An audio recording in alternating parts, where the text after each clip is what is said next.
ആത്മബന്ധുക്കൾക്ക് വിനീതമായ നമസ്കാരം.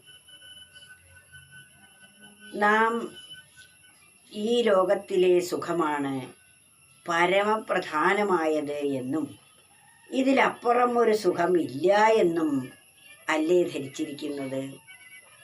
അതുകൊണ്ടാണല്ലോ ഇതിനപ്പുറത്തുള്ള ഒരു സുഖത്തെക്കുറിച്ച് അന്വേഷിക്കാതിരിക്കുകയും ചെയ്യുന്നത്. അതുകൊണ്ട് ഇതിനെ വെളിവാക്കുന്ന ഒരു ശ്ലോകം ഹരിനാമകീർത്തനത്തിൽ എഴുത്തച്ഛൻ പറയുകയാണ്. ഏതുപോലെയാണ് നാം ഈ ലോകസുഖങ്ങളിൽ ഭ്രമിച്ചിരിക്കുന്നത് എന്ന് പറയുകയാണ്. ഔദുംബരത്തിൽ മശകത്തിനു തോന്നുമതിൽ മീതേ കഥാവി സുഖമില്ലെന്നതപ്പരിചു ചേതോ വിമോഹിനി മയക്കായികമായ തവ ദേഹോഹമെന്നിവയിൽ നാരായണായ നമഃ. ഇതൊക്കെ നാം വീണ്ടും വീണ്ടും വിചാരം ചെയ്ത് നമ്മുടെ മനസ്സിൽ ഉറപ്പിക്കേണ്ടതാണ്. ഔദുംബരത്തിൽ, ഔദുംബരം എന്നാൽ അത്തിപ്പഴം എന്നാണ് അർത്ഥം. അത്തിപ്പഴം സ്വാദ് വളരെ കുറവുള്ള ഒരു പഴമാണ്. അതൊരു ചവർപ്പാണ് അതിൻ്റെ രസം. അങ്ങനെ ആ ചവർപ്പ് രസം തിന്ന് മതിച്ച് നടക്കുന്ന ഒരു പുഴുവിന് തോന്നുകയാണ്, ഔദുംബരത്തിൽ മശകത്തിനു തോന്നും. മശകം എന്ന് പറഞ്ഞാൽ പുഴു. ഔദുംബരത്തിലുള്ള ഒരു പുഴുവിന് തോന്നുകയാണ്, ഇതിലപ്പുറം ഒരു സുഖമില്ല. ഏറ്റവും വലിയ സുഖം ഈ അത്തിപ്പഴം തിന്നാലുണ്ടാവുന്നതാണ്. അതിലപ്പുറം ഒരു സുഖമില്ലെങ്കിൽ പിന്നെ ഞാൻ മറ്റൊരു പഴം അന്വേഷിക്കേണ്ടതായിട്ടുണ്ടോ? ആ അന്വേഷണ ത്വരയെപ്പോലും കടിഞ്ഞാണിടുന്നു ഈ അഭിമാനം. ഈ ദേഹത്തിലിരുന്നു കൊണ്ടുള്ള സുഖമാണ് ഏറ്റവും വലുത്. അതിലപ്പുറം ഒന്നില്ല. ഇന്ദ്രിയങ്ങളിൽ കൂടി നമുക്ക് എന്തെല്ലാം സുഖങ്ങൾ കിട്ടുന്നുവോ അതിലപ്പുറം ഒരു സുഖമില്ല. ഇതാണ് ഏറ്റവും പരമമായ സുഖം എന്ന് ധരിക്കുന്നത് ഏതുപോലെയാണ്? അത്തിപ്പഴത്തിലിരിക്കുന്ന പുഴു ഈ പഴത്തേക്കാൾ കൂടുതൽ സ്വാദിഷ്ടമായ പഴം വേറെ ഇല്ല എന്ന് പറയുന്നത് പോലെ. ഇതാണ് നമുക്ക് വ്യക്തമാക്കി തരുന്നത്.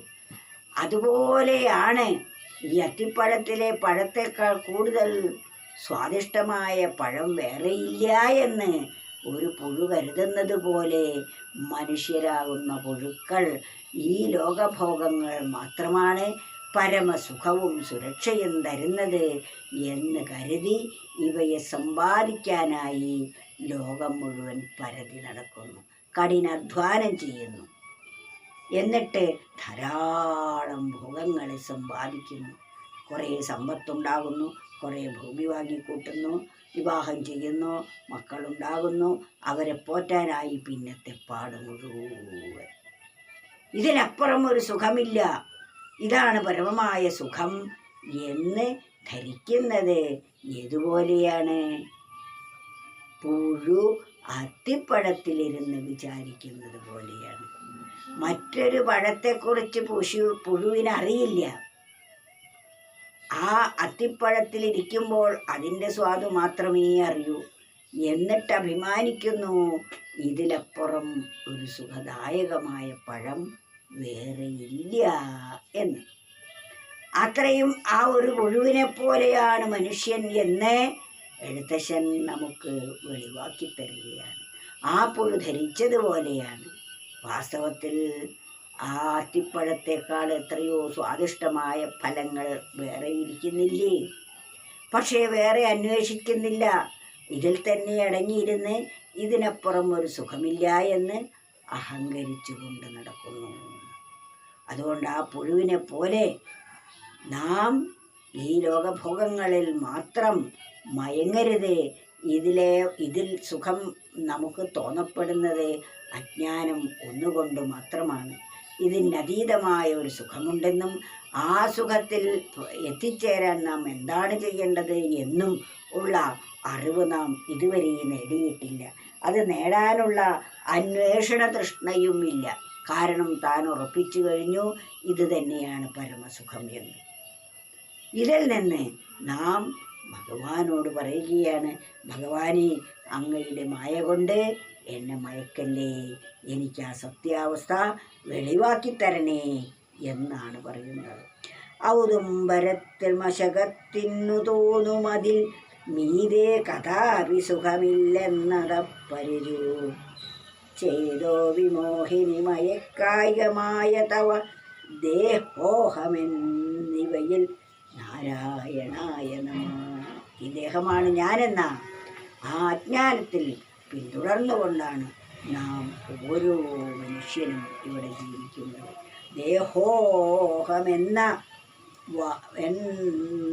വഴി, ദേഹാണ് ഞാൻ എന്ന തോന്നലിലൂടെ ജീവിച്ച് എന്നതുപോലെ ദേഹമാണ് ഞാനെന്ന് തോന്നൽ പോലെ ജീവിച്ച് താൻ്റെ കാലം വൃഥാ കളയുന്നു എന്നാണ് കവി വിലപിക്കുന്നത്. ഇത് നമുക്കാണ് വേണ്ടത്.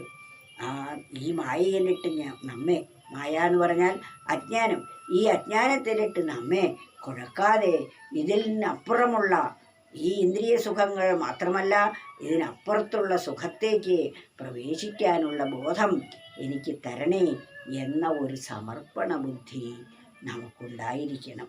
ആ സമർപ്പണ ബുദ്ധി ഉണ്ടെങ്കിൽ ഇതിനെ തരണം ചെയ്യാൻ ഒരു വിഷമവും ഉണ്ടാവുകയില്ല. ഔദുംബരത്തിൽ മശകത്തിനു തോന്നുമതിൽ മീതേ കഥാപി സുഖമില്ലെന്നതപ്പരിരു ചേതോ വിമോഹിനി മയക്കായമായതവ ദേഹോഹമെന്നിവയിൽ നാരായണായ നമഃ.